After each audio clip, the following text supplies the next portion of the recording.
There is a new AI app in the works that's specifically designed for teens. Let's talk about what parents need to know. And first, some background, and this might surprise you. Nearly 3/4 of teens say they've talked to an AI companion in the past year. I don't have to tell you that chatbots are not specifically designed for kids, and there have been several lawsuits against AI companies in the wake of multiple suicides.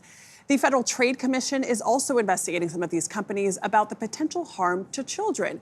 But now, OpenAI, which makes ChatGPT, says it may have a solution, a teen version of their app. Here to discuss all of this is psychiatrist and AI mental health consultant, Dr. Marlynn Wei. Dr. Wei, thank you so much for joining us. Thanks for having me. So what do we know about this teen version of ChatGPT? So they're building in a new age prediction system so that it will identify people who are under the age of 18. The minimum age to use ChatGPT is 13. So the age prediction system will help parents know you need a parental approval to get into ChatGPT now. There's now also a linked parental account that you can build so that it will notify you if there's crises or if kids using ChatGPT are having difficulty. So that's another way it's being used. And they're almost like some parental controls I was reading too, where like you can tell the AI to erase the history of the child's chat so that, maybe it's not fed certain things. But is it the chatbot itself that's identifying the age of the child, or can children just get around this, teens get around this by changing their age and their profile? It's an age prediction system built within the algorithm. Yeah. So it's actually really novel and will be helpful. So if you type with no punctuation and all lowercase, you will be identified as a member of Generation Z or younger. How can parents know that their kids have maybe a problem with the way they're interacting with AI?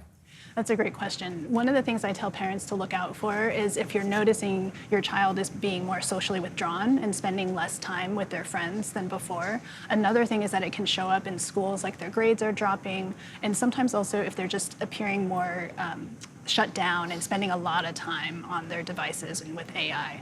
So you've seen this issue with your patients, but is this new app, are these guardrails enough, you think, to keep teens safe? It's hard to say because we don't know yet. I think it's a movement in the right direction, but there's a lot more research to be done. The research is really catching up to the technology right now, but I think it's a helpful direction.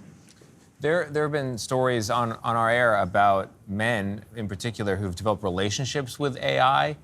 Are teens particularly susceptible to this sort of relationship dimension or problematic AI use? They've looked at this and found that the younger teens are, so usually around 13, 14, they're more likely to trust AI compared to 15 and 16-year-olds. So I think with that trust comes more potential emotional dependence. And that's what we're seeing as one of the main problems, over trust and emotionally depending on AI.